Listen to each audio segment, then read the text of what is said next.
Om Jnanatimirandhasya Jnananjaliशलाकाय चक्षुरुन्मिलितं येन तस्मै श्रीगुरवे नमः। नमा ॐ विष्णुपादाय कृष्णप्रेष्ठाय भूतले श्रीमते भक्तिवेदान्त स्वामी नामिने। नमस्ते सरस्वती देवे गौरवाणी प्रचारिणे निर्विशेष शून्यवादी पाश्चात्य देशतारिणे वाञ्छाकल्पतरुभ्यश्च कृपा सिन्धुभ्य एव च पतितानां पावनेभ्यो वैष्णवेभ्यो नमो नमः। जय श्री कृष्ण चैतन्य प्रभु नित्यानंद, श्री अद्वैत गदाधर श्रीवासादि गौर भक्त वृंद। हरे कृष्णा कृष्णा कृष्णा हरे हरे, राम हरे Ram Ram Hare Hare. Hare Krishna. Thank you for coming today.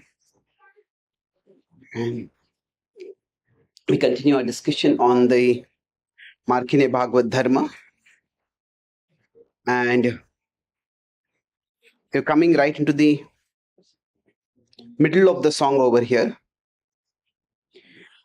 So, tab jadi ichha hoye tader uddhar, bujibe nishchay tabe katha se tomar.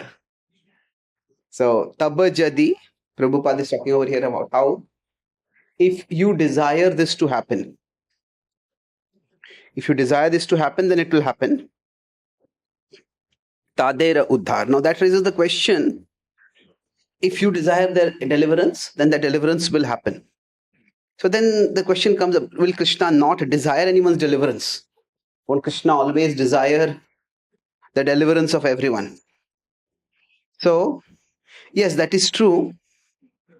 But exactly how things work, is very difficult to understand. So yesterday we were discussing about how there is the push and the pull principle. How many of you were there yesterday as such? Okay, many of you. Thank you. So you talk about how when we try to grow spiritually, we talk about the example of a planet. There's a planet above which can pull us upward, like the earth. If an object is going to be catapulted out of the earth, propelled out of the earth, then there is the earth's gravity pull. If this is the earth, then around it is the earth's gravity pull. And if there's some higher object, and there is its gravity pull. So from here, we will need to push ourselves up. And once we come here, then we will start feeling the pull over here. But there are special places in the world where that push from Krishna's side may be, that pull from Krishna's side may be felt even while we are in this world. So this is Krishna, this is Maya. So that is where, for example, if there's a temple in the middle of a city, then there the pull of Maya is there, but there the pull of Krishna is also there. So in many ways, when Prabhupada is saying, Krishna, by your arrangement, people can go into Maya. By your arrangement, people can come out of Maya. What that means is that both the pushing and the pulling principles, they both work under Krishna's supervision. So now, we go back over here. Taba ichha hoye jadi tader uddhar. If it is your desire that they be delivered, bujibe nishchay tabe katha se tomar. So when he's saying that they will understand your message, your katha that I'm telling, what does it mean practically? It means that it's not just a matter of intellectual understanding. Yes, that is important, but the intellectual understanding needs to lead to a spiritual transformation. So now what is it that makes some people turn toward Krishna and some people not turn toward Krishna? When we do some programs, when we conduct some courses, when we invite some people for festivals, they may be our family, our relatives, our acquaintances. Some of them take up, some of them don't take up. Some of them take up, but they take it up very, very slowly. Others take it up and take it much faster. So it's very difficult to figure out all the factors that actually attract a person to Krishna. In general, within the process of bhakti specifically, but in spirituality in general, there is a rational aspect to it and there is a mystical aspect to it. The mystical is what earlier I talked about, magic and miracles. So miracles can happen by suspending the laws of nature or even by working through the laws of nature. So we can try to rationally understand and explain. Okay, so why do people come to the temple? Especially if we look in, America, in the West in general, a lot of Indians, when they get settled in America, they get married, they have children, then they often look for some temples.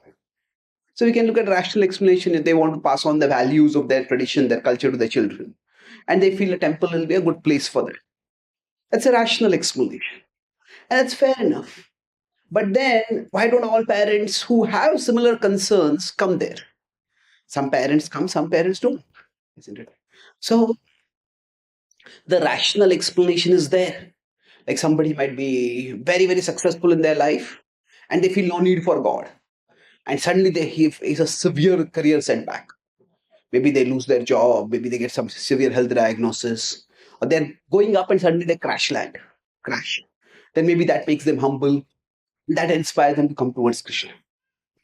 We could say that, but then does it happen to everyone? Does everybody who goes through difficulty come to Krishna? No. So yesterday we have mentioned about the various factors that bring people to Krishna. There are the curious people, there are the distressed people, there are the money seekers, there are the knowledgeable people. But we can look at all these people, even among those who are distressed. Everybody's distress doesn't become spiritual. So there is, in the West, yoga is becoming very popular. India also has become popular now, quite popular as compared to a few years ago. But I was in LA and there's a district where there is a lot of yoga studios there. And I had a program in one yoga studio. And right to next, there's another yoga studio. And they had it no oming, no humming, pure yoga. Or just yoga. So below, that he said, so the idea was that I asked the organizer of the program, he said, this is the kind of yoga studios that appeal to atheists. They say there's no om, no oming. I didn't know oming was a word. It was a verb actually. Uttering om is oming. Okay, that's a nice word. But no oming. So these people, they are coming for yoga, but they have no interest in spirituality.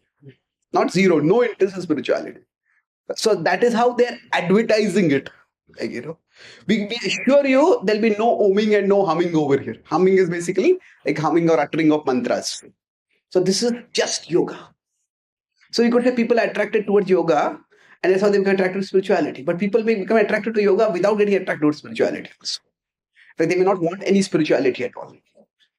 In fact, a popular book in Europe, not very popular, but it's called Religion for Atheists. So there are a lot of atheistic thinkers who are saying that really from around 2000, after 9/11, between around 2002 2003 till about 2013, 10 years, there's a very aggressive surge of atheism.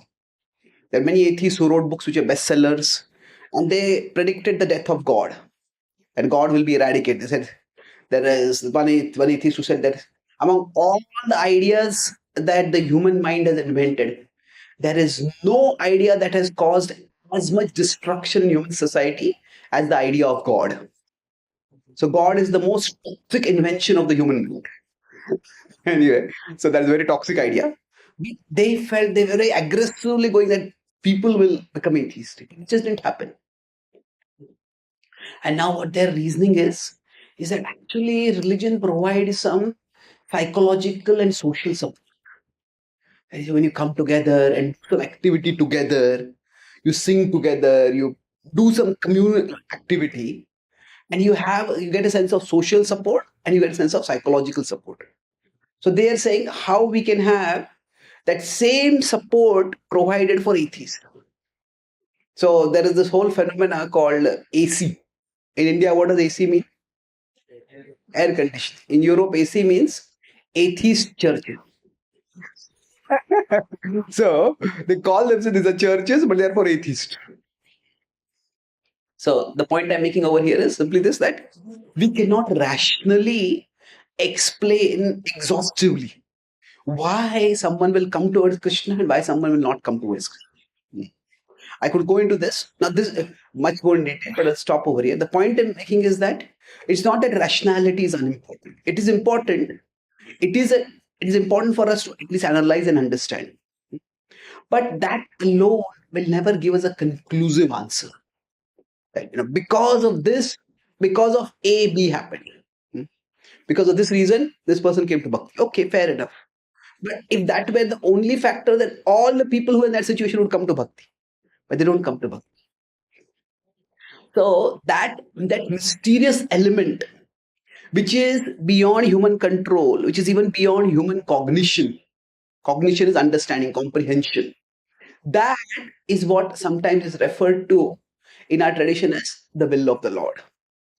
Tomar ichhae hoye tader, tomara ichha yadi tader uddhar. If it is your desire that they get elevated, that they get liberated. So this unknown factor that is beyond human control and sometimes even beyond human comprehension.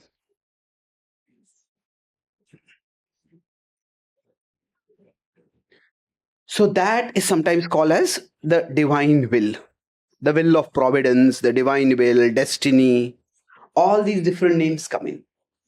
So when Prabhupada is using the word, if it is your desire, Krishna, that they get elevated. Now that does not necessarily mean that for some people, Krishna doesn't want them to be elevated. Now Krishna is Suhridam Sarvabhutan. Krishna wants everyone to be elevated. But the point over here is that there are factors which which are in human control, and there are factors which are not in human control. So, for example, we arrange a course in the temple. So now we want to make sure that all the supportive factors are nice. We have good prasadam after the program.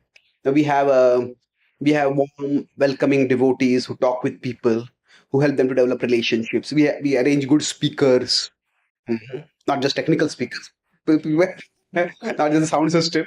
We also arrange people who can speak nicely. We advertise properly. We try to create all the support that is beyond within the human capacity to do.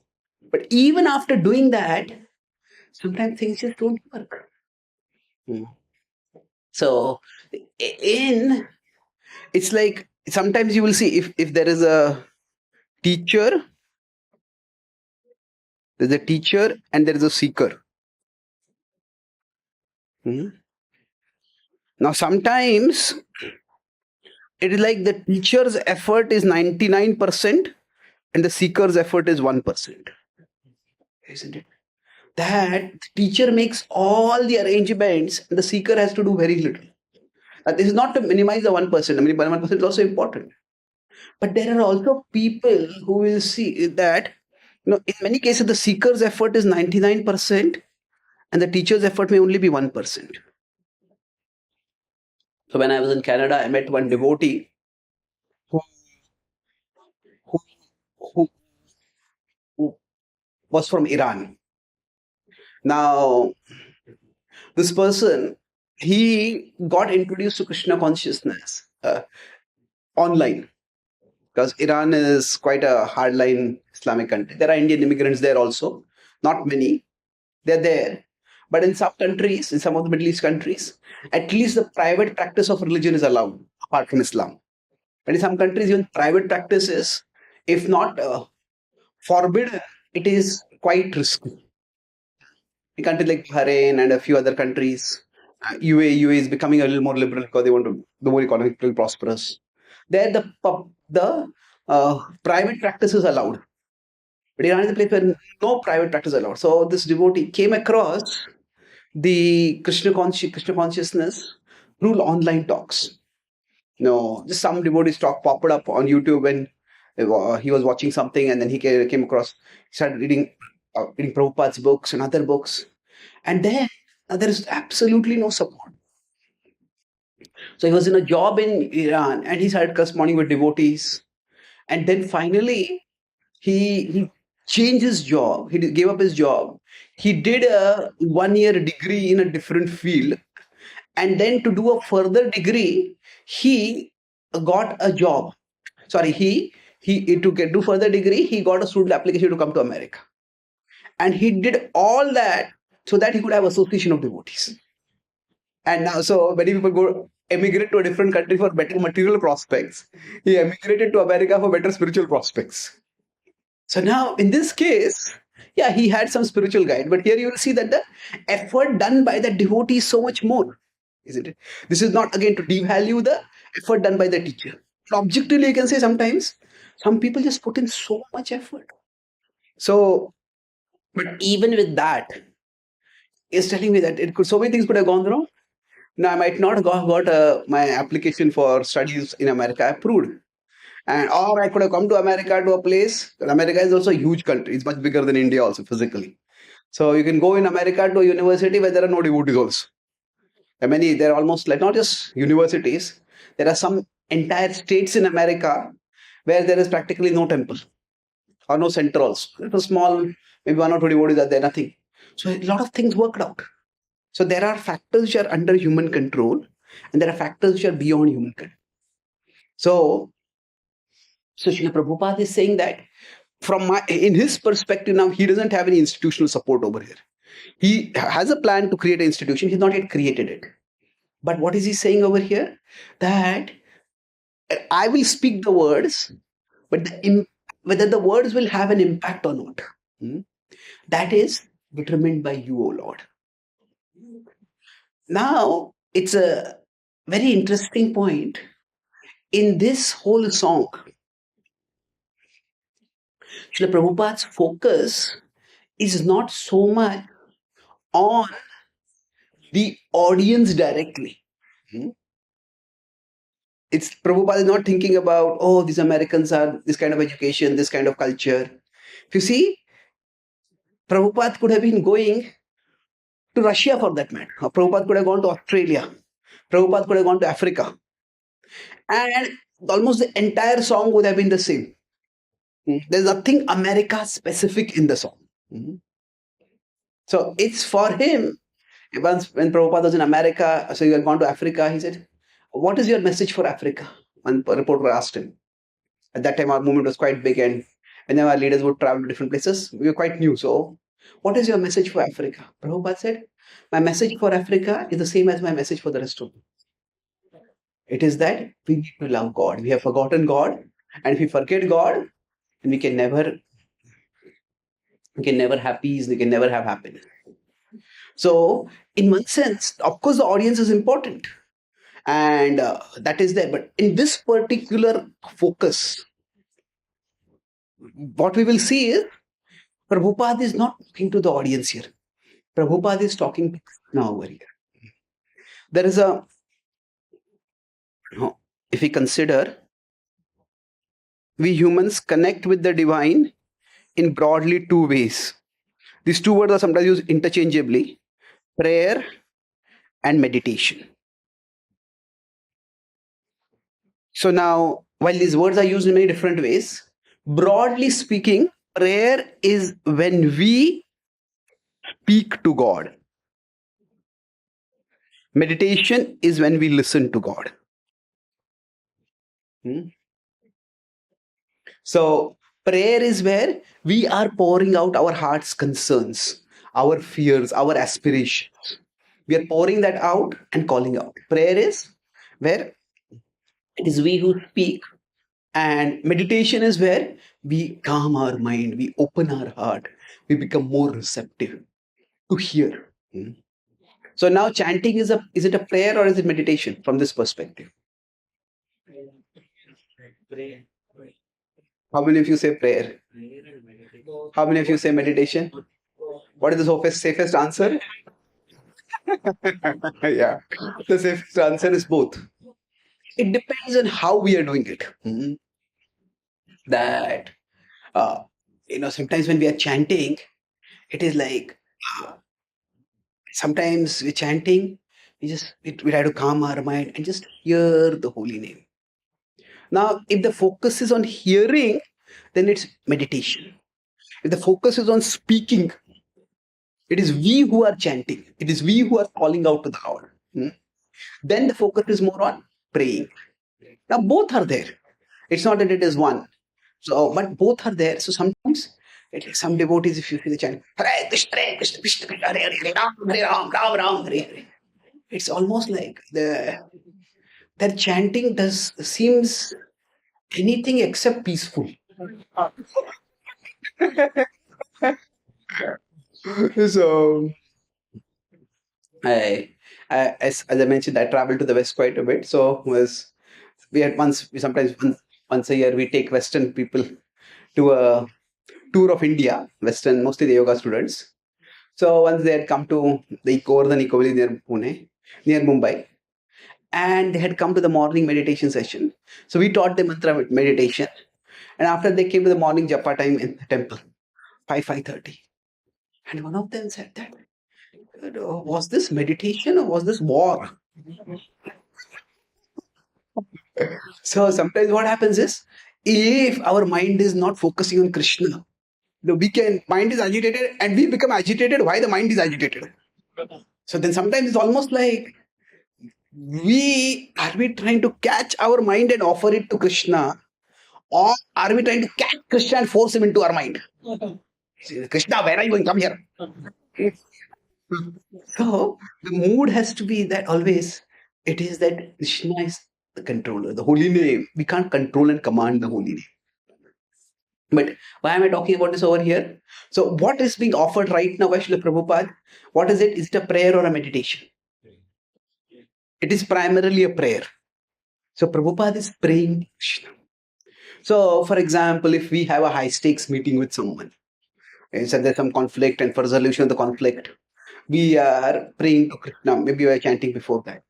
Now, we may think about the other person, but if our focus is on Krishna, we will pray to Krishna. Krishna, you please make my words calm.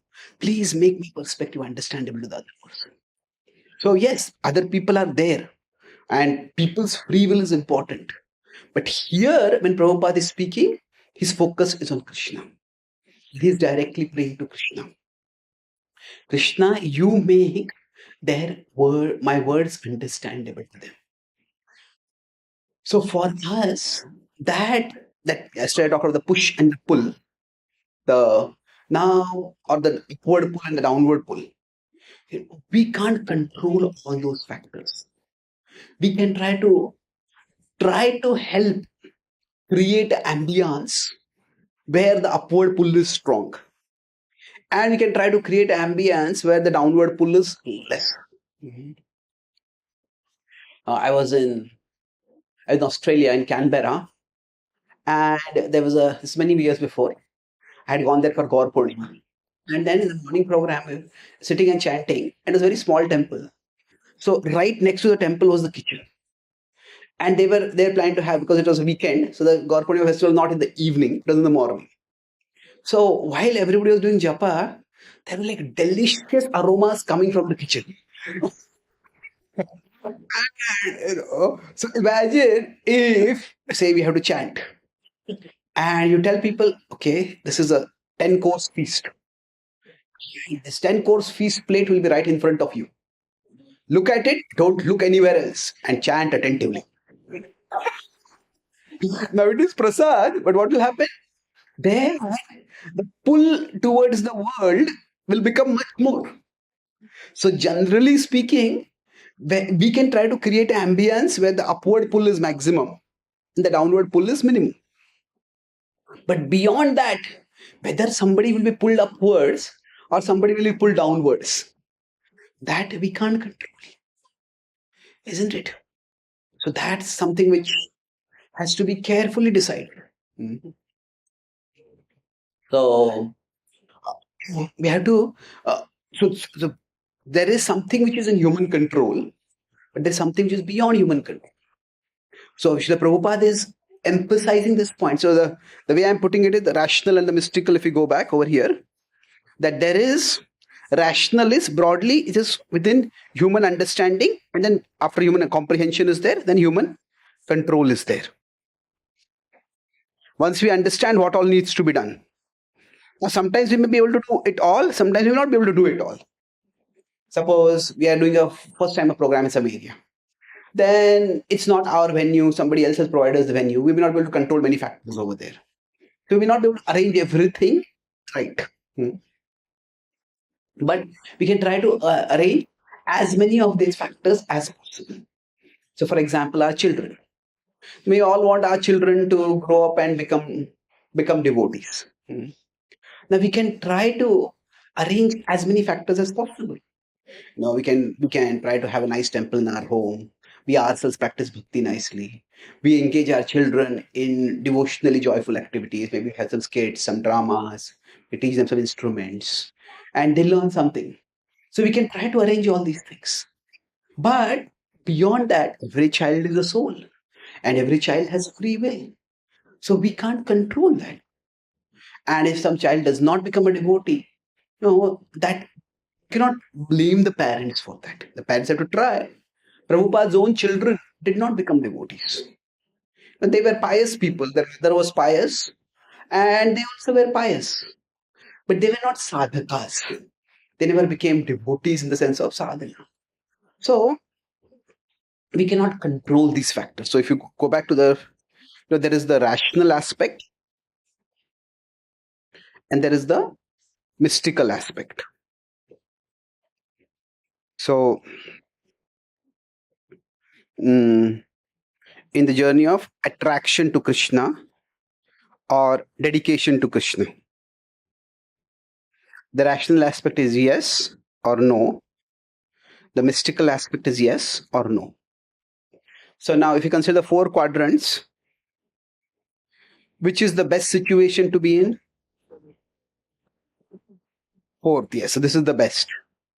Now, if we can't be in 4th, where can we be?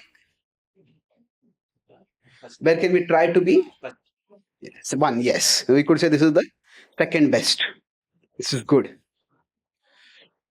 Now, sometimes some devotees have a lot of difficulties.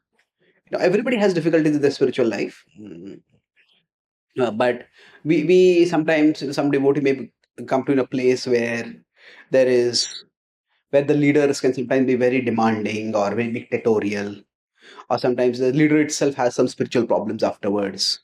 Now, there's some people who are critical and they use this, they say the whole guru system is flawed, or this is like this is like that. And yes, there are those kind of criticisms can be made. But the point is that sometimes it may happen that for a person, there may be lots and lots of difficulties in the support that is provided for them. And still they come to Krishna. They not only come to Krishna, still they stay with Krishna. Still they keep drawing towards Krishna. So I met one Prabhupada disciple, not Prabhupada disciple, one devotee. He was introduced in 78.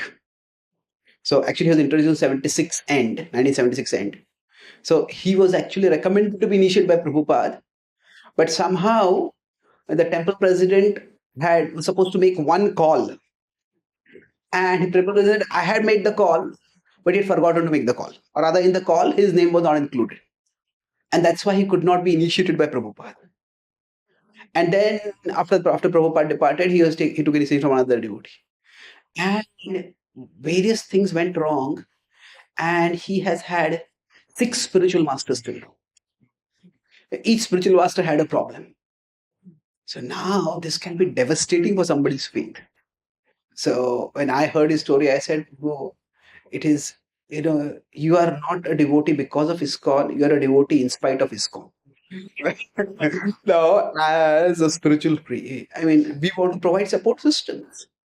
But this is not the International Society of Krishna. It is the International Society for Krishna consciousness. It is not that Krishna consciousness is not automatically present over here. It is that people who have come here to cultivate Krishna consciousness, they can cultivate Krishna consciousness over here. So, what is the difference between, say, if you say in ISKCON, it is of Krishna consciousness and for Krishna consciousness. So, of Krishna consciousness means it's like a oasis in a desert. You just reach there and there is abundant water over there. And that metaphor can sometimes be used. But this is like a gold mine in a desert or gold mine in a wilderness. Now, what is the difference between an oasis and a gold mine? Sorry? Exactly, yes. Oasis means water is there, you just pick up and drink the water. But gold mine means even if we get there, we have to dig. So it is, yes, initially, if somebody comes from a materialistic world, there is so much Krishna consciousness here. There are deities, there is kirtan, there is katha, it is there. But if you have to sustain the practice, there are lots of challenges that will be there. And we have to overcome those challenges. So it is for Krishna consciousness means if somebody wants to be Krishna conscious, there are lots of facilities available, lots of resources available. But if somebody doesn't want to be Krishna conscious, a person can do that also. Somebody may come here and they may be here only for power and prestige, and they may continue like that for quite some time before it becomes obvious what they are doing. That's why off Krishna consciousness means now there are some places we can say they're so rich with Krishna consciousness. You come there and you feel it's so wonderful. So this is where I could say 99% is the rational aspect, and 1% is the mystical aspect. What I said earlier. That means that there is so much facility available that a person will naturally take a bhakti. But for Krishna consciousness means here could be the 1% is the rational, and that if you come to an area that is a gold mine,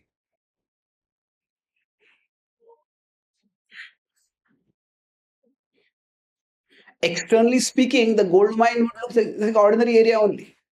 It is not that gold is popping out from here to show us, oh, there's gold over here. No, externally it might just look like anything else. So sometimes in the early days of our movement, when we just took storefronts and converted them into temples or started utilizing them as temples. Or there are places in the West, Christianity is going down substantially. It's not going, there are people who have become Christians also and staying Christians also, but otherwise it's relatively is going down. There are many places where devotees have taken churches and we are using them as temples. So now when that happens, at that particular time in Canada, near New York, we have a Bergen County where there's a church, and building a temple takes a lot of effort. So devotees rent the church for a weekend. So only for Sunday evening, we have the church and where we have programs. So their service happens on Saturday, ours happens Sunday. So when I was there, the local preacher who was there, he'd also come to see our devotees had just started the program, and I was the first visiting preacher to come over there. So a lot of people had come. So after that, I was talking with the priest, and he said, so in Catholics, they call them as priests. In Protestant, they call them as preachers or pastors. Pastor was there. He was joking. He said, you get so many people. I think I should change my religion.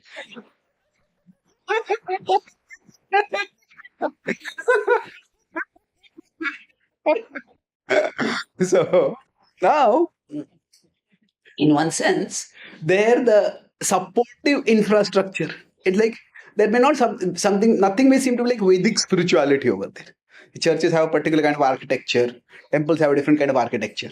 So the external support might be very little, but then people come there and they still go over there also.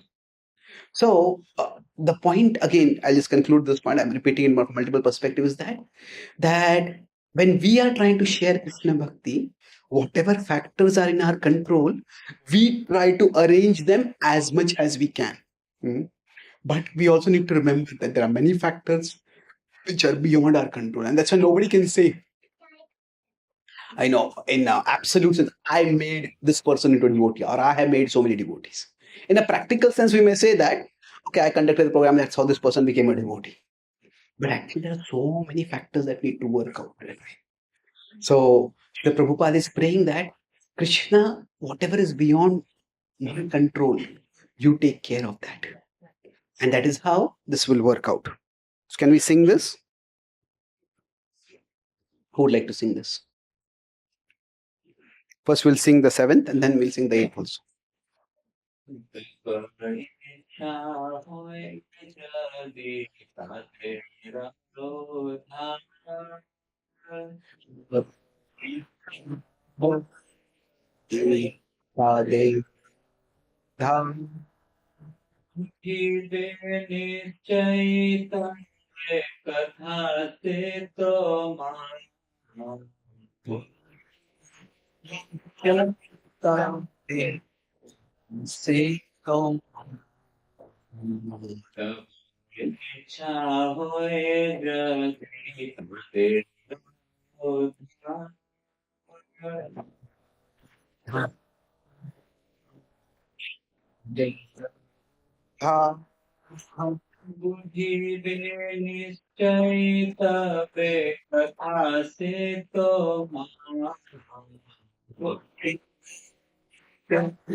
I'll just quickly explain the meaning. We'll sing it once more, then move on. Now, Bhagvatera Katha se Taba Avatar. So Krishna is telling, Prabhupada is saying over here, this is not just some intellectual sound that I'm going to speak. He's saying this is not different from you. It's Taba Avatar. And what is the effect of this Taba Avatar? Hirahaya. A person becomes so sober. Shune Jadi Kane Barabar. If he just hears it again and again, that person will become sober. Yeah. भागवतेर कथा से तब अवतार भागवतेर कथा से तब अवतार धीर हैया सुने जदि काने बार बार धीर हैया सुने जदि काने बार भागवतेर कथा से तब अवतार भागवतेर कथा से तब अवतार धीर हैया सुने जदि काने बार बार धीर हैया सुने जदि काने बार बार. So, continuing that theme of the upward pull and the downward pull. So, it is Krishna who manifests as the Bhagavad Katha, and that is Dhirahaya. Dhira means sober. Now, it's Prabhupada, the Gita has been translated by many other commentators, many other scholars also. So Prabhupada is, as far as I have seen, he's among the first people who have used the word sober as a translation. So dhira is another reference, steady, steadfast, calm. And normally, where do you use the word sober? In what context? Yeah, alcoholic.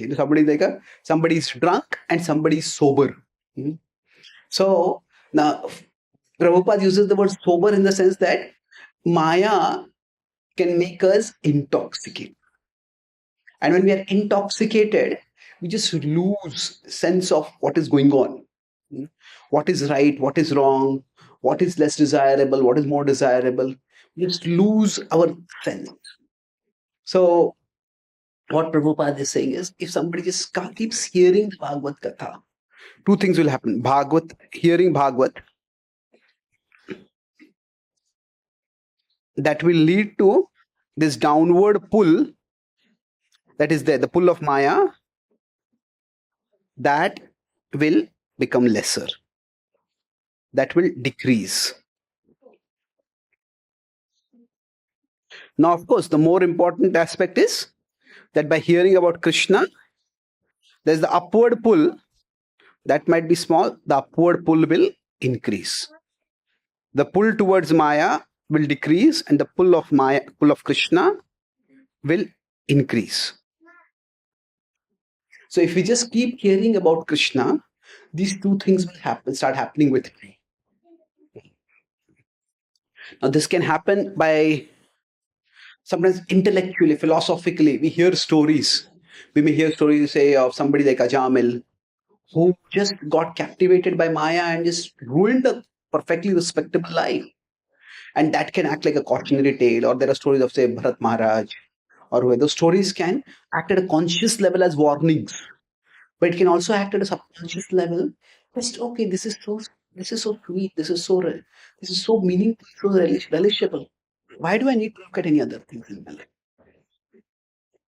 So it can work both ways, but it will work with time. So now Prabhupada has that confidence that the Bhagavad Katha has that potency. In fact, one reason, uh, or rather, the only resource at a material level or a practical level, you can say, which Prabhupada took with him when he went to America is that he took his Bhagavatam volumes which he took with him. So they're there. Yeah, some of them, a couple of hundred copies he took. Actually, are there many devotees outside? Some of you can come ahead. Some of you can come ahead here. Here also there is a little space. I don't think here there is much space, but yeah. Okay.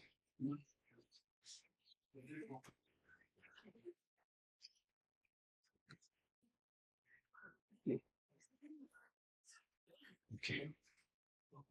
So there's the pull of Krishna and there's the pull of Maya. So just by hearing about Krishna, the upward pull becomes stronger, downward pull becomes weaker.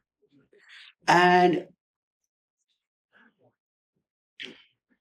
let's try to analyze this a little bit more now. So I talked about how does this happen, this change of pull, the effect of hearing Bhagavad Katha. It can work at a conscious level and it can work at an unconscious or subconscious level also. Let's try to understand these two factors. At a conscious level means that we ourselves, as I said, hey, this is very dangerous. I should not be getting all these things. Oh, this is so satisfying. I feel so good when I come and hear about Krishna. I want to do this more. So at a conscious level, it's more like the emotion that we experience. At a conscious level, it is our reasoning that is developed, both emotion and reason. Both work. Reason means our logic, our analytical, our buddhi, both happen. At a subconscious level, what happens is the impressions that are formed inside us, they change. So somebody, as soon as they wake up, first thing might have been that, okay, I want to look at my phone and look at my Facebook, look at my TikTok, look at my social media, look at this, look at that. Somebody else, as soon as they wake up, okay, let me start some kirtan. Let me have some prayer going on. Let me read some shloka. Let me recite something. So what has happened gradually, the impression itself has changed. So when you talk about something subconscious, that means we don't have to consciously think about what we are doing. It just, our actions go in a particular direction. I think in the first or second class I have mentioned what is attachment. How do we know what is our attachment? Did I mention this point about attachment? Yeah. Where we get more pleasure? Yes, that's one way of putting it. What do we think of when we have nothing to think of? What do we think of when we have nothing to think of? That indicates our attachment. Like if you're driving on a crowded road, then you have to pay attention to the road. But if it's a long intercity expressway or something is there, there's not much traffic coming here and there. So we don't have to pay much attention over there. Then where do our thoughts go? Do they go to politics? Do they go to movies? Do they go to sports? Or do they go to Krishna? So in one sense, one way to know our attachment is, where do our thoughts go when they have nowhere to go? So that is at a subconscious level it starts happening. So now we use this word inclination. Now inclination has a physical aspect to it, and there is a psychological or mental aspect to it. So physical aspect could mean that the floor is inclined in a particular way, isn't it? So if the floor is inclined in a particular way, water falls over here, it will move in a particular direction. So if say we have electronic equipment over here, and we want to keep it in this side of the room, but the floor is inclined this way, anytime water comes, water will come over here. So then maybe decide, okay, I don't want to keep electronic equipment, I'll keep on the other side. So in that, it can refer to like a physical structure, the incline of a road, incline of a area. It's a physical feature. So that same thing we can apply at a psychological level also. So we can say this is the inclination of the floor at a particular place, but inclination of the mind. That means whenever consciousness comes, it goes in a particular direction. So if there is nothing to think about, we'll start thinking about that. That is the inclination of a person. So bhakti is at one level about consciously directing our thoughts towards Krishna. That's very important.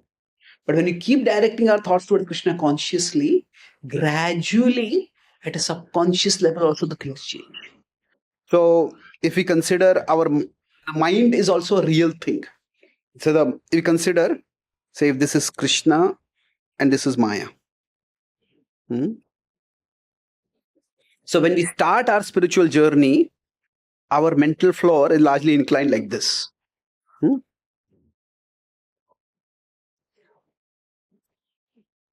Now, for some people, it may be like this also.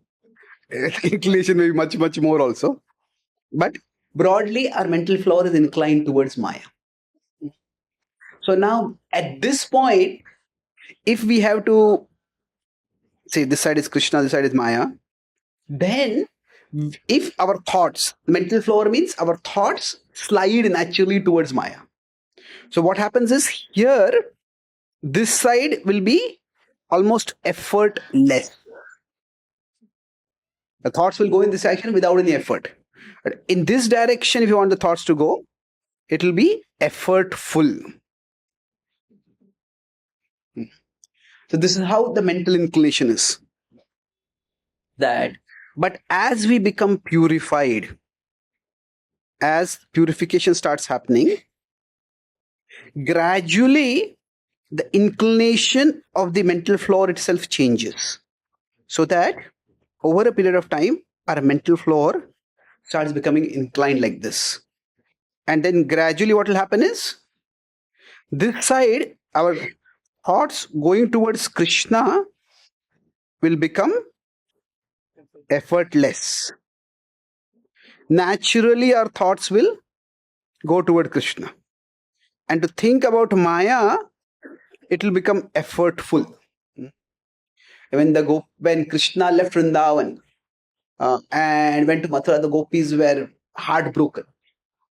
And one time the gopis decided, no, they did not think of themselves as pure devotees. They thought that actually, we are very attached to Krishna. And that's why we are suffering so much. Krishna has abandoned us. So we have heard from the sages that to give up attachments, you should do meditation. So they started doing meditation to forget Krishna. And when they were sitting down in yogic posture to meditate, and suddenly one of the gopis would, some thought of Krishna would come and she started thinking, Krishna did like this. And all the gopis would start talking. Within a few moments, they get immersed talking about Krishna. And suddenly one of the Gopikas would say, hey, we're supposed to forget Krishna. Okay, let's sit down in meditation. So for them, effortlessly, their thoughts will go towards Krishna. So in terms of the stages of bhakti, it is that most of you know the stages of bhakti. If consider 9 stages of bhakti, the way bhakti grows is, it is till we come to the stage of nishtha. It is a steep climb from Shraddha to nishtha. It's constant pushing is required. It's tough. Once you come to nishtha, adav shraddha, sadhu sangha, bhajana kriya, anartha nivritti. Do all of you know these stages? How many of you have not heard about these stages? Okay. Some of you have not heard about it. So I won't go into detail. Shraddha means it's like initial curiosity. Maybe this program is going to let me find out what it is about. So this is initially we have some curiosity. And Shraddha, what happens is we come for a program, we associate with devotee, that is sadhu sangha. That means association. Then there's bhajana kriya. Bhajana kriya is where we start practicing bhakti. And then after that, anartha nivritti. So now when this starts happening, essentially, especially anartha nivritti is a very long phase. So we start bhajana kriya, we start chanting, we start following the rules. Anartha nivritti means that's where the lust starts decreasing, the anger starts decreasing, the greed starts decreasing. This takes time, but it happens. So this is where it's tough. We have to keep pushing ourselves forward. It takes time, but it does happen with time. Now, once we come to the nishtha stage, after that, it is not much, that much effort is not there. That means, more or less, what has happened is, at this stage, you could say the mental floor is highly inclined towards Maya. Here, it has become slightly inclined towards Krishna. And here, it has become hugely, actually now, let's assume, you have to do it the other way.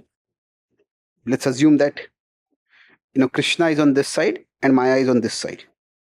So initially our mental floor is very much inclined this way. Here it has become slightly inclined towards, it is, you can say it's almost flat, slightly inclined or slightly downwardly inclined, whichever way it is. Little easier. And here it's become rapidly inclined towards Krishna. So this is from the stage of ruchi, asakti, bhav and prema. But then it will become effortless. So right now, most of us are in that steep word phase. This is where a lot of effort will be required. It's not going to happen overnight. It's going to require a significant amount of effort. But by this effort, gradually, right now, if our mind wanders here and there and we bring it back to Krishna, mind wanders again, we bring it back to Krishna, wanders, we bring it back to Krishna. Yes, this is the effort. But by this effort, things will change gradually. And as things change, it will become easier to focus on Krishna. And then eventually it will become that. So when Prabhupada is saying, Dhira hayya shune jadi kane bar bar, a person becomes sober when they hear about Krishna regularly. What that means is that this downward pull decreases and the upward pull increases more and as that happens, one starts becoming drawn more and more toward Krishna. So any questions at this point? Okay, one question. We have time. Let's take one more verse and then we will have questions. Anyone has question, right? You have question. Okay. So now after this, Prabhupada will quote what he is quoting or he's speaking in Bengali. Bengali is his mother tongue. So naturally, Prabhupada in his personal prayers is speaking, spontaneously expressing his heart in Bengali. But whatever is speaking in Bengali, it is based on Shastra. So Prabhupada is quoting Shastra also. Chaitanya Charan is also having that style where the book is in Bengali, but there are lots of verses quoted from Sanskrit. Like that Prabhupada is quoting the section from the Bhagavatam, which is reiterating this theme that how Bhagavatera Katha Sitaba Avatar, Dhira Hayya Shune Jadi Kane Bar. How by hearing about Krishna, one becomes purified. So this is, in fact, this whole series is published as a book by Srila Prabhupada, Dharma, The Way to Transcendence. So, Shrunuvatam Sukatha Krishna Punya Shravana Kirtana. Just hearing about Krishna itself is purifying. But along with that, Hridyantasto Yavadrani Vidinoti Surutsatam. Krishna purifies our heart. Krishna himself cleanses our heart. That means this theme of the downward pull decreases, the upward pull increases. That same theme is elaborated. Nashta Prayeshu Badreshu Nityam Bhagavata Sevaya. So Abhadra is what pulls us downward. That is Nashta Prayeshu. Mostly it's destroyed. And Bhagavati Uttama Shloke Bhaktir Bhavati Naishtiki. Naishtiki is very strong. This is at the stage of Nishta. So initially, it is said our bhakti may be like a banana tree. Banana tree, any animal can come strong enough, can just shake it up completely. But if we keep practicing bhakti, it becomes like a banyan tree. Now, whoever tries to shake it, that itself gets shaken. I think the tree doesn't get shaken. So it will come to that level. So the bhaktir bhavati naishtiki, that is nishtha. Then, how exactly does this happen internally? Tada rajastamo bhava kama lobha dayaschaye. Chet etairanavindam sthitam sattvi prasidati. Rajastamo bhava, what is there? That just gets eliminated. This is what primarily pulling us downwards. What Prabhupada earlier said in the verse, Rajastamo gunera sabai achan. So the lower modes, they go down. And then, Prabhupada is not talking about transcendental over here. He says, Sthitam Sattve. They become situated, steady in Sattva. And that is where Prasidati. See, bhakti, we can experience some joy even now. But what happens right now, because our anarthas are still there, we cannot experience steady happiness in bhakti. Now, we may come and we may do some seva and we feel very good. But then we go and distribute books and we feel wonderful. Oh, it's so nice. I talk with so many people. And then we come back and find that somebody else has distributed more books than us. And all the happiness goes on. We go and give a class and people are appreciative. We conduct a course and we find, okay, 40 people came for a course and all of them very interested and we feel very happy. And we come back and somebody else conducted a course, there are 65 people came for the course. Oh, quite normal. So what happens is that for us, as long as that competitive mentality is there, that can spur us to do more service. But because of the influence of Rajas and Tamas, our bhakti is not constantly joyful for us. Because there are so many other desires.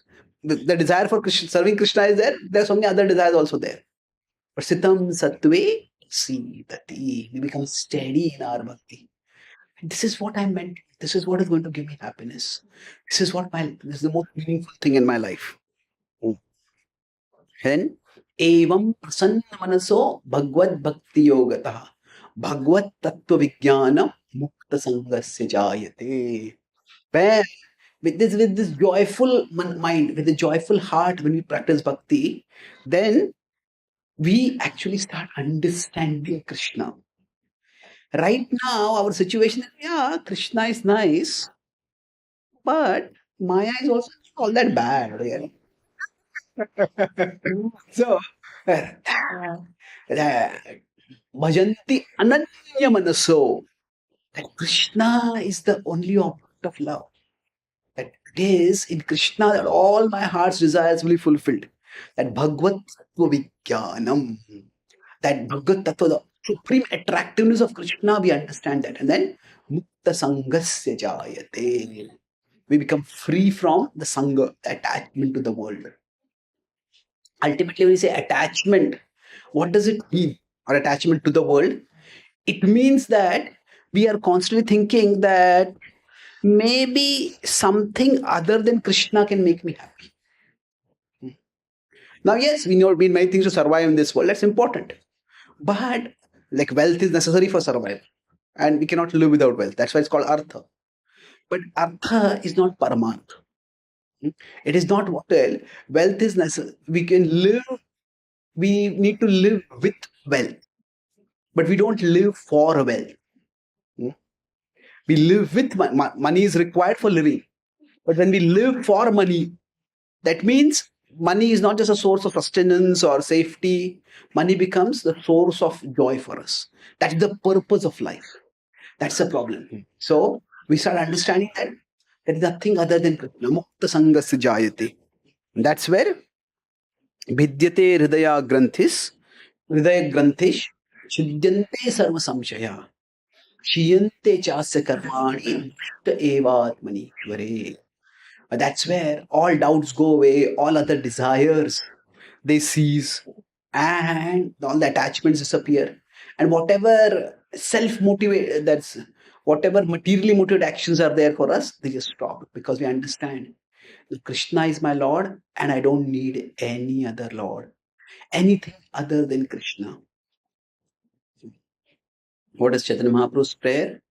Mama janmani janmani shvare tad bhaktir ahai tuki tvai. That stage, it is for us, it's an aspiration, adhanam na janam na sundari. But for at this level, it becomes the reality for us. Krishna, I don't need anything apart from you. This is where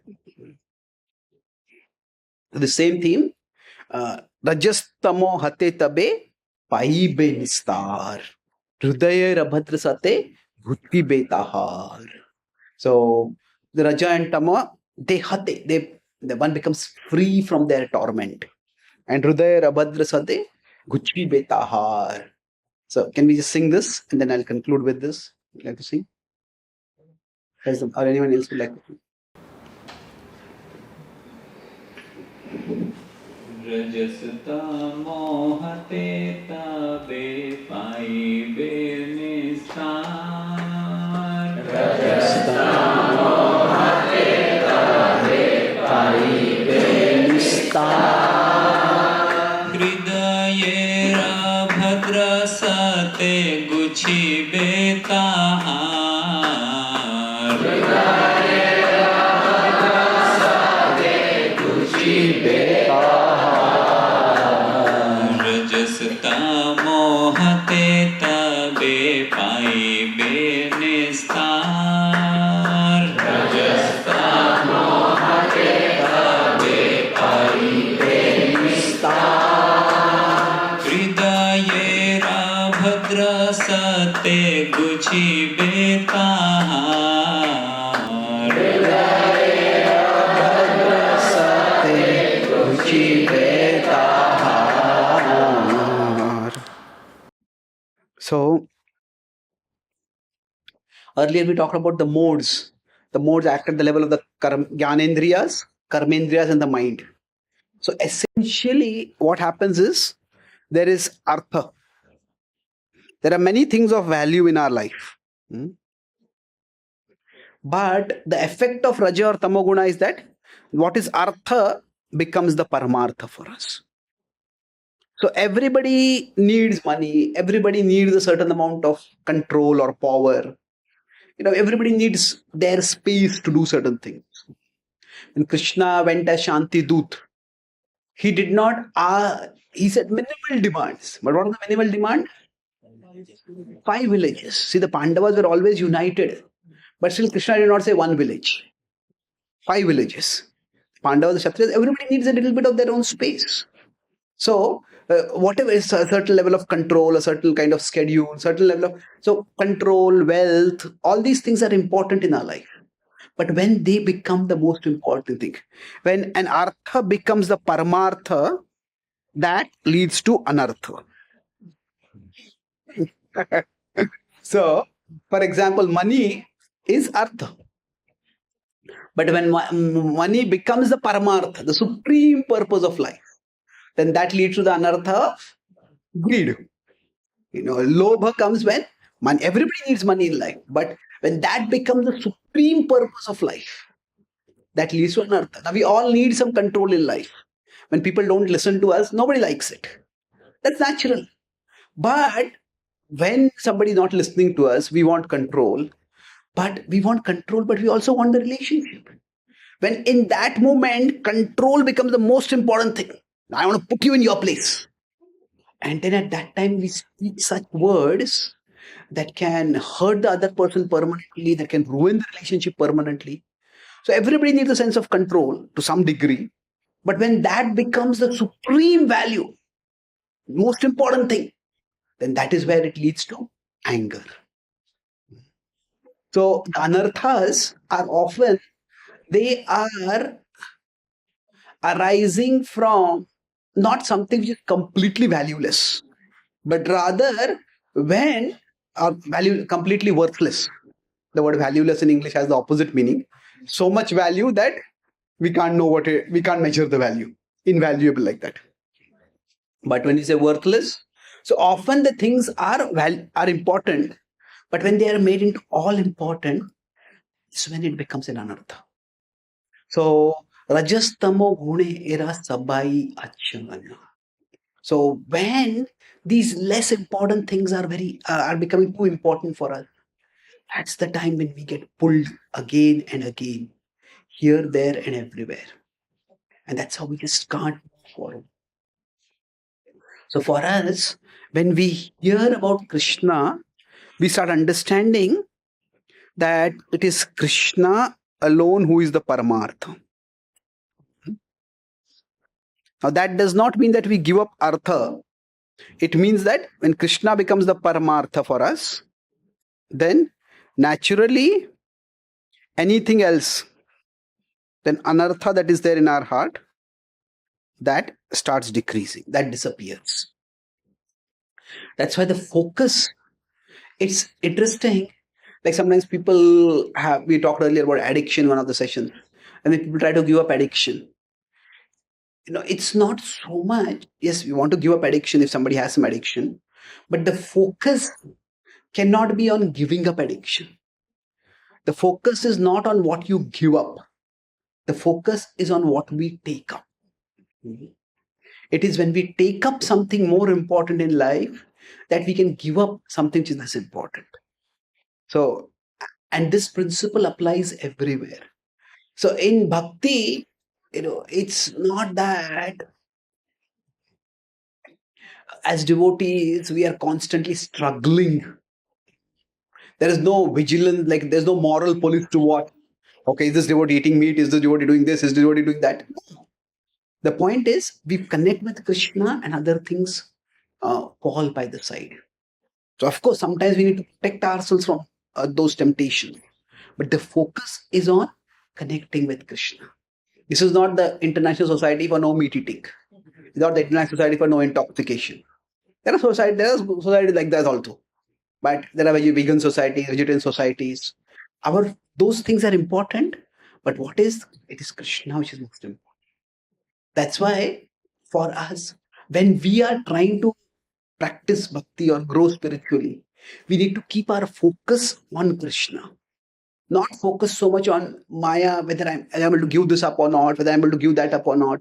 Those things are important. They're not the most important thing. Why? This is what I'll conclude with. At this particular journey, that when you talk about renunciation of any kind, it could be renunciation in terms of less attachment to wealth, less attachment to this or that. Now, is renunciation material or is it spiritual? What do you think? Both.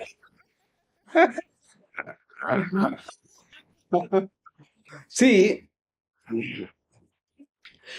renunciation itself is one of the Aishwaryas of Krishna, isn't it? Dharma, what is that? Aishwarya Samagrasa. So we have the wealth, strength, beauty, knowledge, and fame and renunciation. So now, if you consider from this perspective, wealth, if one person has a lot of wealth and another person has little less wealth or very less wealth. Now, if a person has a lot of wealth, does it automatically mean that person is spiritually advanced? No, that wealth has come because of past karma, isn't it? That wealth has come because of past karma. Similarly, some people may be very, very good looking. Does that make them spiritual?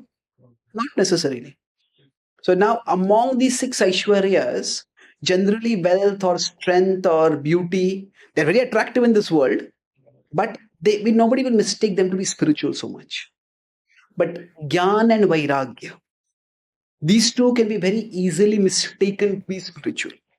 If somebody has a lot of knowledge, especially they can quote a lot of scripture, they can remember a lot of scripture, then, this person must be very spiritually advanced. Possible, but not necessary.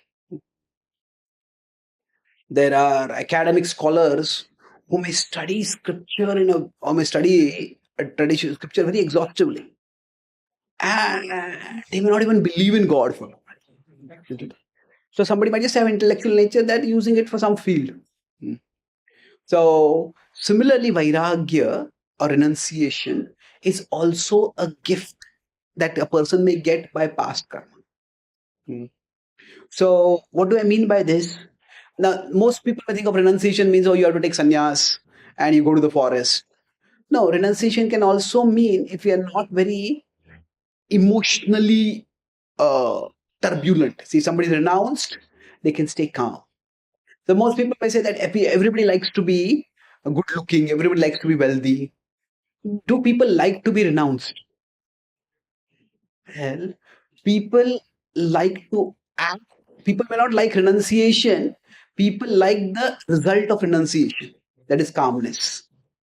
Now, everybody asks, how do you stay so calm? How do you stay so composed?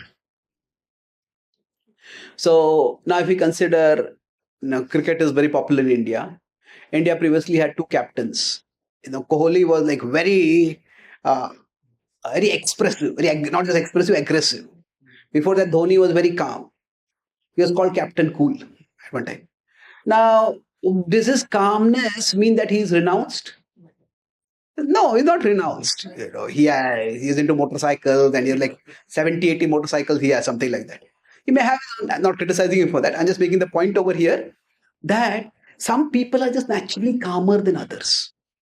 So that calmness is not necessarily a sign of spiritual growth. Hmm. Like some people are better able to conceal their emotions than others.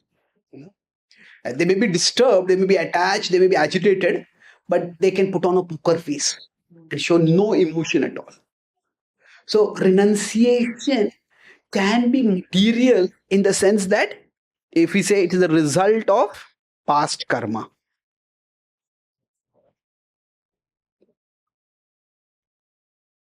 Hmm? When it is resulting from past karma, it can actually, and it can be a valuable asset.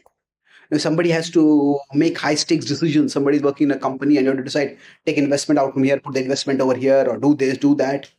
If somebody can stay calm, that's a big, big asset. So it is an opulence. Now, renunciation can result from caste karma. Result can also result from bhakti. Vasudeve Bhagavati Bhakti Yoga Prayojita Janayatya Ashu Vairagyam Jnanam Chayadahaitkam. That Vairagya comes also as a practice of bhakti. So if somebody is able to fast Nirjal on Ekadashi, does that mean that they are very advanced devotees? Possible, but not necessarily.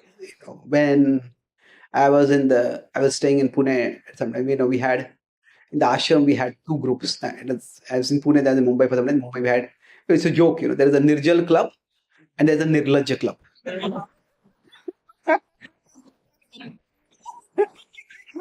Now, those who fast without water and those who are Nirlajja shameless. No, it's not that somebody is shameless when they are not eating. It was just a joke. But the idea is that some people are just naturally, they're physiologically they can fast very easily. If you go to Ayurveda, people with the Kafik Prakriti can fast much more easily. Hmm? People with those who don't have Kafik Prakriti, they find it very difficult to fast. So nowadays there is increasing prevalence of the idea that obesity may also be genetic to some extent. And of course, it's a human, our dietary choices make a difference. But for some people, it's that. Like some people you will see, they treat their tongue like a conveyor belt. You know, anything and everything goes off their tongue, and still they remain slim and they don't seem to have any digestive problems. There's a little bit eating irregularity, and their digestive system gets spoiled, their body gets bloated. So there is, of course, the current life's action. There are past life actions also are there. So basically, when we are trying to practice bhakti, we want to follow certain standards in terms of renunciation. We want to give this up, give that up, give that up. But for some people who are able to fast very easily, is it because of their seriousness in bhakti that they have developed that vairagya? Or is it because of their past karma they have got that vairagya? It's very difficult to know. We should not be judging others. If somebody is very renounced, passing, it's your purva karma only, not a serious devote. We shouldn't be thinking like that. Hmm? And we shouldn't be boasting if we are able to be renounced. See, I am so renounced. The point is, broadly speaking, that renunciation, to what extent it will come because of past karma, and what extent is going to come because of our present practice of bhakti, we don't know. That's why we focus more on the connection with Krishna. Some devotees, when they have to chant, they may say, okay, I'll sit on the floor, cross-legged and chant. Some devotees, they sit down, just feel sleepy. You stand and chant. Some people, they sit and chant, and they feel very uncomfortable. Maybe I need a fan. Okay, the yogis in the past did not have fans when they were chanting. Somebody will say, okay, that's okay. But if our body, if we're chanting and we're sweating, and thinking, oh, I'm sweating so much, sweating so much, sweating so much, then the purpose of chanting is not to tolerate sweat. The purpose of chanting is to remember Krishna.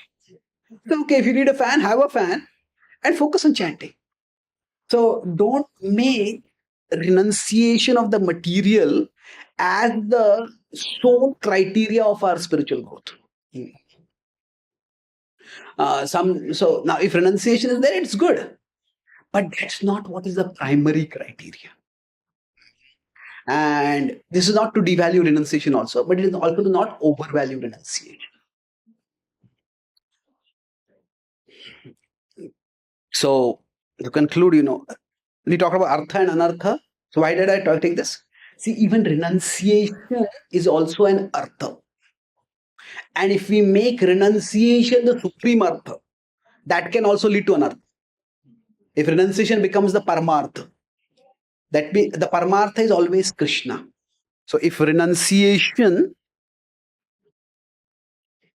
becomes our paramartha, that is the most important thing. It is an artha, but it should not become the paramartha. If this happens, then this will also lead to anartha. Generally, the anartha that comes is ahankar, pride, ego. If somebody is very renounced, say they are fasting nirjal, and while they are fasting, they're constantly looking at who is going to the kitchen and who is eating what. So attached, so hopeless, so unserious, so useless. So their body is fasting, but their ego is feasting. So that is not very valuable.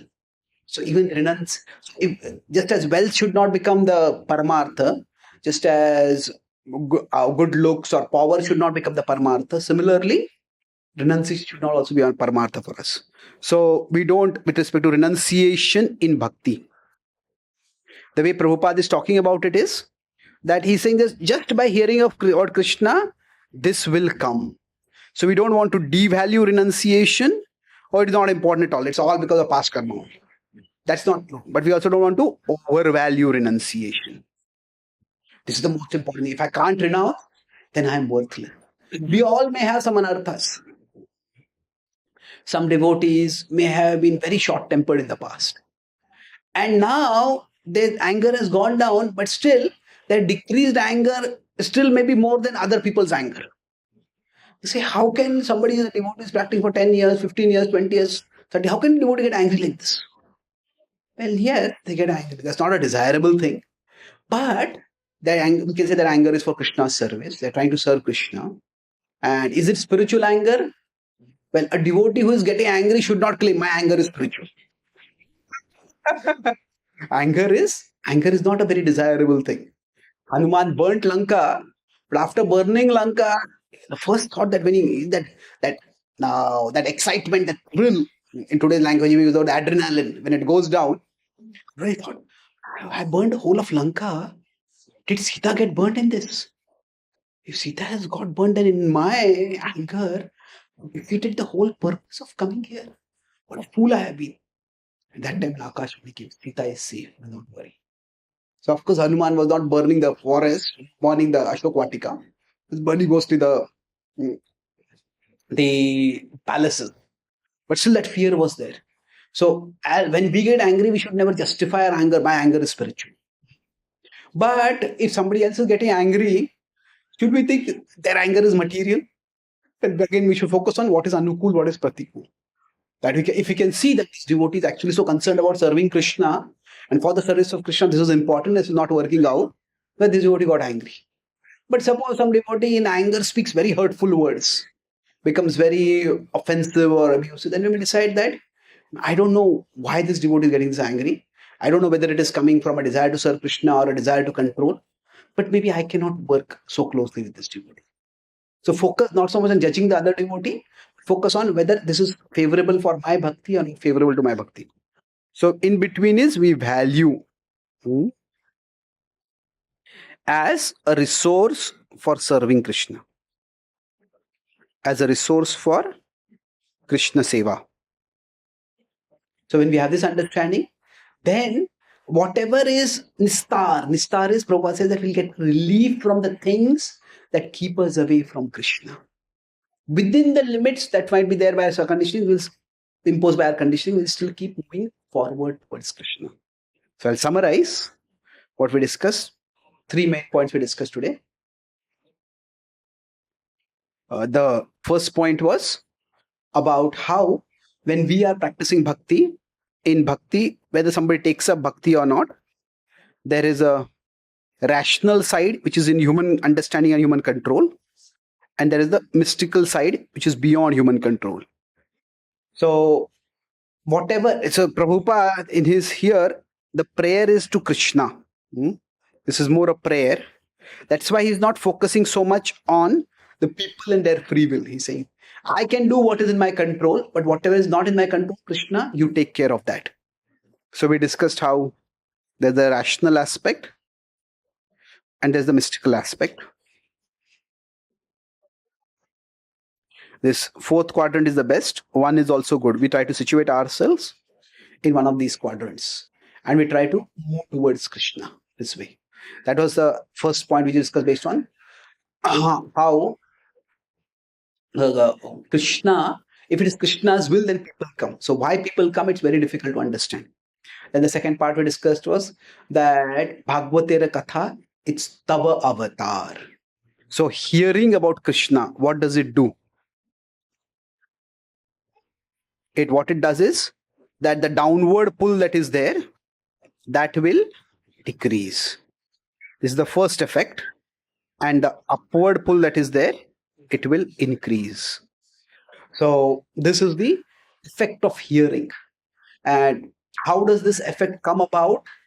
It comes about both at a conscious level, in terms of we start remembering, we start experiencing.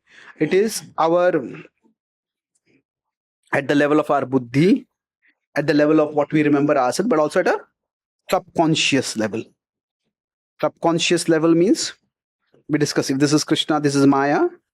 Initially, our mental floor is inclined towards Maya, but with time, the inclination of the mental floor changes, so that our mental floor is inclined towards Krishna. Sorry. So this is when we are spiritually advanced, then our mental floor inclination changes. So this is where the bhakti will become effortless for us. And the last part we discussed about is that renunciation. That when we say by bhakti, the effect of the lower modes will decrease by hearing. We'll become free from the lower modes, which is rajas and tamas. So we discussed how there is artha. It's important, but when the artha becomes paramartha, then it leads to anartha. So the need for wealth, if it becomes a paramartha, then it becomes greed. So money can become greed. So control, we all need control. That control can become anger. We all need some kind of appreciation and encouragement. We want some level of recognition of our service. That appreciation, that is a natural need for us. but appreciation can become ego. So all this with the arthas can become anarthas. And finally, we discuss also how renunciation also can fall in that category. So renunciation, it can come from bhakti practice, but it can also come from past karma. So for us to know for sure where it is coming from is very difficult. So renunciation, people may not be attracted towards renunciation, but people are attracted to the result of renunciation, that is coolness, calmness. So when we are trying to practice bhakti, we don't devalue renunciation. Renunciation can definitely help us serve Krishna better, but we don't overvalue it also.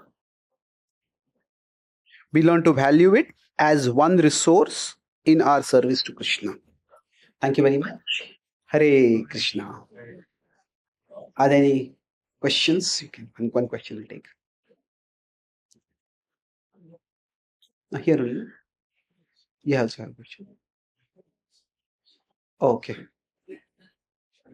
Anything you want to ask? Okay.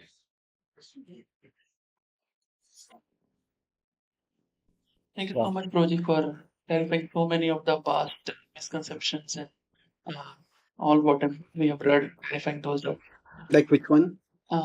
Especially, I mean, I have actually coming to that also. Yeah. That's what I thought. So in NOD, we hear that how the person will come to devotion is based on some pure devotee's mercy or maybe Krishna's mercy directly on him. But then now, like after today, maybe we'll say that there is unknown factor which we are not sure, because it is only mercy or what we have done, like how we also came to bhakti through someone, right? Again, we are also not sure whether that was the only reason that some devotee gave us Bhagavad Gita, or maybe some could have like some other reasons in the past life which could have Generally, see, in the bhakti tradition, what I have seen, when a particular analysis is done, often that analysis in a particular context, and in that context, that particular conclusion will be reinforced. Like there are many Sthala Puranas. If you read Vrajadham Mahatmya, Vrindavan Mahatmya, Vrindavan is the greatest of all dhams. Yeah. If you read about Mayapur, Mayapur is the greatest of all dhams. If you read about Jagannath Puri, Jagannath Puri is the greatest of all dhams. So which is the greatest? The point over there is, it's not so much like a rigorous analysis as it is more an outpouring of the heart's appreciation. So when a devotee is encountering or contemplating on a particular manifestation of the Lord's mercy, the devotee focuses wholeheartedly on that manifestation only. That is the general mood. So if, what is that, Venkatesh Suprabhatam, in that there are two verses, one after another, the Kallavenu Ravavasya. So that is, that what is that? The last line of that? Kallavenu Ravavasya Gopavrite. So what is the last line of Kathanchana Kathanchana Jatu Bhaje? What he's saying is that I don't worship anyone except Krishna. And the very next line is what? I don't worship anyone except Ram. Avanita Naya Kamaniya Karam. So now the same way, I know no Lord other than Krishna. I know no Lord other than Ram. So is it Krishna or is it Ram? Well, you can say they are both same. But at that particular point, when you're saying Krishna, you're describing Krishna. When you're describing Ram, you're describing Ram. So if as we are worshipping Krishna, but if we go to a Ram temple and taking a darshan of Ram, at that time we don't have to, oh, Ram is not that great. Krishna is the greatest.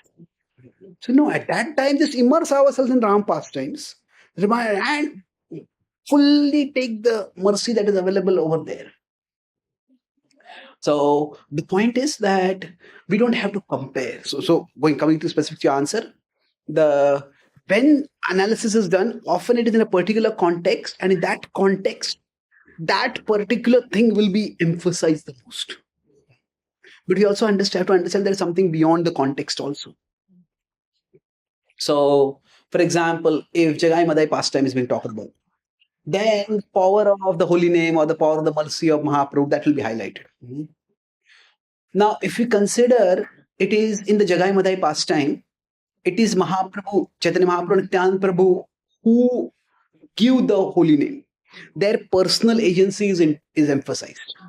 If we consider the Ajamil pastime, is it the Vishnuda's mercy? No, it is that there was no one urging Ajamil to chant. Ajamil just incidentally chanted. So there, the focus is not so much on somebody giving mercy as the holy name itself having that potency of mercy. So in different contexts, different things may be emphasized. Now, even when that story is told, Parikshit Maharaj is hearing the story from Shukdev Goswami. On hearing the story, Parikshit does not say to Shukdev Goswami, Shukdev Goswami, shut up now. No need to speak for 7 days. I don't have to torture myself hearing for 7 days. When that bird comes, I'll just chant one Narayan and everything will be over. So no, that is, Krishna has multiple manifestations of mercy. Krishna manifested his mercy through one utterance of the name Narayan. But here, that mercy is coming through the continuous Bhagavad Gita. So let's relive that. So that's why I think whenever analysis is done, it's within a particular context. And we also have to consider other statements in other contexts. So with respect to Prabhupada's statement, this becomes even more important because Prabhupada sometimes will speak one sentence very emphatically at one point. Another point he will emphasize another statement. So if you want to understand Prabhupada's position, we have to look at, in general, all the statements that Prabhupada may have made on that issue and then try to get a more holistic understanding. Okay. Yeah. So we are always reading about that. We are Bhagavatam regularly, and then there's a potency of Bhagavad Gita. Where does this purity factor comes in? Because many times we hear that when the speaker should have the purity also, then only he can attract the audience. Otherwise, same person speaking Bhagavad Gita, but they are two different. I mean, one is a little like different level, and another person is a very new person. But that much potency and that audience also may not be feel attractive. So where does this purity factor come? That is one factor. It is not the sole factor. See, why? Because, like we say, Prabhupada was trying to preach for 30, 40 years in India. Was he not pure enough to attract Indians? So, is purity the only factor? Purity is an important factor. But can we really say that some devotee, how outreach happens in the world? There is a spiritual factor to it, which is, we could say, is one purity. But again, purity is not the only factor. It is an important factor. But Jatayu was purely motivated to save Sita. But still he was killed. So if purity is the force, is it the only force? No. So there are many factors that are there. And so in particular analysis, purity may be emphasized so that so that we are inspired to develop purity ourselves. But at the same time, say somebody may be very pure-hearted, but if they don't have any musical sense. Now they do kirtan. Is purity the force? Well, yes and no. That if we are especially having some new people coming, then we may not want a devotee, may be very pure-hearted, but the devotee doesn't have musical sense. We have them singing. That may not appeal to people. So if purity is the only force, why do we have to build big temples? Is purity the force only while speaking and nowhere else? If purity is the force, why do we need to decorate the deities at all? That is, and if purity is the force, then why should we consider it only in the case of speaking?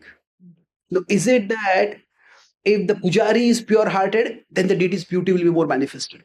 Pujari is not pure-hearted, the deity's beauty will not be manifested. Somebody may be very pure-hearted, they may not be very good at decorating, isn't it? So it's a complex combination of factors where the other contextual factors also have to be considered. So that's why when we emphasize purity, it is to inspire us to also develop purity. But it's not that simple. If somebody just has a very charismatic delivery, somebody speaks with a lot of humor, naturally they will attract more people. Somebody speaks more philosophical classes, somebody speaks more story-centered classes. So those who speak more story center will be attracting more people. Those who speak more philosophical or more serious, they will attract less people. Now we're not going to say that only because you're telling stories, so you're attracted. You are not no spiritual potency over there. Or you're cracking jokes, that's why you're attracting people. No, it's not like that. It is that there could be spiritual potency along with humor. There could be spiritual potency along with storytelling capacity. But there could be spiritual potency without any of these things also. So why success comes, the focus is for us to learn what we can. So developing purity is one aspect of it. But we can also try to develop other skills or also recognize what other skills are relevant. Okay. That's why what I earlier talked about single factor analysis. That's the problem. We cannot have single factor analysis.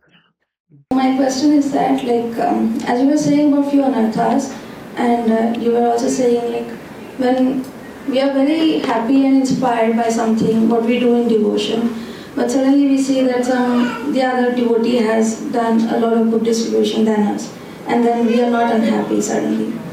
So in that case, like, for me personally, I'm saying that I get happy for them, and I'm happy for myself, but when I hear that, I suddenly get demotivated that I can do nothing, and like I'm not happy, I'm not satisfied with what I have. When I see somebody else growing, I'm happy for them, same time not happy for myself. So how do I get out of this thought? Thank you so much. I think we had discussed this in the first class about envy, that how to, if that kind of envy or something comes up, generally we are envious of others' achievements. We are never envious of others' commitment. So the effort that they have put in by which they have got the results. If instead of just looking at from them a distance, why are they getting so much praise? And we are not getting it. But if we actually talk with them, understand what they have done. Sometimes if actually I put in more effort than them, that may be true. But that just means that they had put in effort in the previous life. That purva karma is coming in. So the world is not, the world is unfair from an immediate perspective. There's no doubt about that. But from the ultimate perspective, the world is not unfair. That's why I try to understand the context helps a lot. And another point that helps is that we understand that Krishna has a place for me, independent of how much recognition or how much results I get in this world. The place that Krishna has for me does not depend on that. And understanding that is very helpful. That there's Mamaiva Amsho Jiva Loke Jiva Bhutaha Sanatana. We're always parts of Krishna. We'll never be taken out of Krishna's plan ever. We'll never be rejected by Krishna. So our spiritual growth, see the material recognition of our service may depend on various factors that are not in our control. But our spiritual growth itself does not depend necessarily on the recognition of our service by others. Just by doing our service consistently, we will become more and more attracted to Krishna. And that attraction does not depend on worldly recognition. So it's like when we are doing some service and we do some seva, this is when there is the social impact of the service. Social impact is the transformation of others, the recognition by others. But there is also the personal impact of our service. The personal impact is our attraction towards Krishna. So now while both are important, is our attraction towards Krishna. So social impact is the recognition of our service.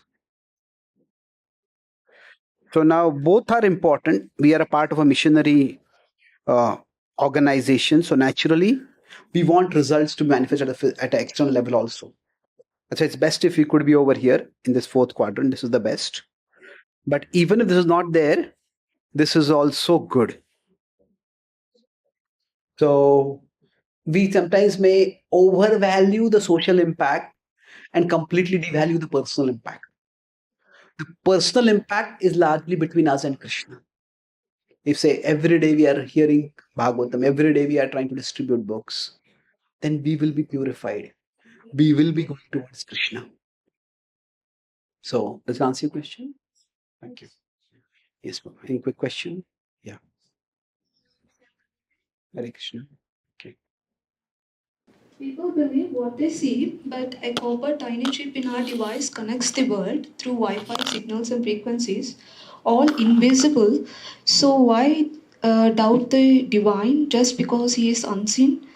Your words on Krishna's energy remind me quantum entanglement, how it lifts, pulls us based on our consciousness inner state. The truth stayed with me, like quantum entanglement, two particles once connected remain linked no matter how far they are. Change one, the other responds instantly. Distance doesn't matter. Is that what happens between a soul and Krishna? We may be far, lost, wandering, but once touched by his presence, our soul stays connected. One shaped in consciousness, and he responds. Like once Tesla said, understand energy, frequency, vibration, and you will understand the universe. Even a fruit offered carries energy, even a silence can hold presence. Maybe the pineal gland in our brain is a Wi Fi for divine awareness. That's why it's important to seek inward and start meditation. If invisible forces like Wi-Fi energy can connect the whole world, why do we hesitate to believe that love, soul, and Krishna can do the same? Okay. That's probably the one of the most well articulated questions I have got till now. Okay. A lot of points in that, but I think the main point was about faith. They, in general, we often say people seeing is believing. Well, that is true. Now, seeing what? That is the question. So there are much of science is based on invisibles now. You give example of Wi-Fi and other things. So there is in the domain of our experience, there is much that is invisible, and there is very little that is visible actually.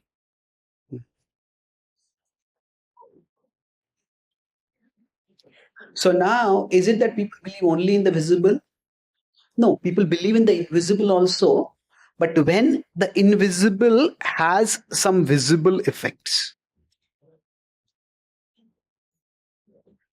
So if we consider Wi-Fi, it's invisible, but it has visible effects. Visible effect is I can see the picture of somebody else. If I'm doing a video call, I can see the picture of that person. I can hear the voice of that person. So when the invisible has some visible effects, then it is easier to accept that. Now, when the invisible does not have visible effects, that's when it becomes more difficult to accept. So with respect to yoga, for example, or even meditation or mindfulness. Now, when we are doing somebody is doing yoga, it's not that there are hundreds and thousands of scientific papers published about the benefits of yoga. There are a few papers, but not that many. There's nowhere the kind of research process that is done for, say, pharmaceutical medicines. There's not that level of research not done for yoga. People have seen the effects of that. Somebody's back pain goes away, somebody's fit, they become fitter. So visible effect is there. Similarly, with respect to meditation, as people are experiencing visible benefits, they're accepting. That's why I said religion for atheists. The idea is that they don't even believe in the invisible idea of God. So now, in spirituality itself, there are two distinct ways of approaching spirituality. There's the philosophical spirituality, and there is pragmatic or practical spirituality. So philosophical spirituality is where we try to prove the existence of God. We try to prove the existence of the soul. Pragmatic spirituality is, okay, if God exists, so what? If soul exists, so what? How does it make a difference in my life? And now, so in general, within ISKCON, our approach had been in the past largely based on philosophical spirituality. Focus on trying to prove the existence of God, prove the existence of soul. But pragmatic is what is becoming more and more prevalent. So, for example, now neuroscience or broadly speaking, the intersection of neuroscience, consciousness, and mind-body connection and healing, that is becoming very big. So consciousness studies, it is a very big field within that. Now, whether consciousness comes from something called a soul, and therefore soul exists, trying to prove that is very difficult. But if somebody chants mantras regularly, if somebody does meditation regularly, that actually has effects in terms of changing the wiring of the brain. And through various neural imaging techniques, the effects can be seen. So the more we focus on pragmatic aspect of spirituality, the more we can attract others. And in many ways, why do we need to build big temples? The idea is that people may not be attracted to God, but people are attracted to the big temple. And because of so, when the visible effect is seen, oh, if this group of people have such a big temple, maybe there must be some influence in this. That's how influencers also work, isn't it? So we need to focus on the visible effects of the invisible. And quite often, when we focus only on the invisible as a principle without the visible effects, then it becomes difficult for people to accept it. So now the idea of God, the problem is that the visible effects are mixed. That the idea of God has inspired many people to become more charitable and kind. And the idea of God has also inspired or instigated many people to become more judgmental and fanatical. So from the pragmatic perspective, what is the net effect? It's difficult to see. It's what happens is the negative effect of belief in God, or you could say negative application of belief in God, that is very sensational and dramatic. Some terrorist blows up something, some con man, some in the name of God swindles people. That becomes big news. But thousands and millions of people learn to be a little kinder with others. They give some charity. They become a little more humble and understanding. These are sensational effects. So, in terms of the media's portrayal, what happens is the negative effects of religion, they are much, much more visible. They are more newsworthy. They are more attention catching. And the positive effects are not that. So it's a difficult case to make.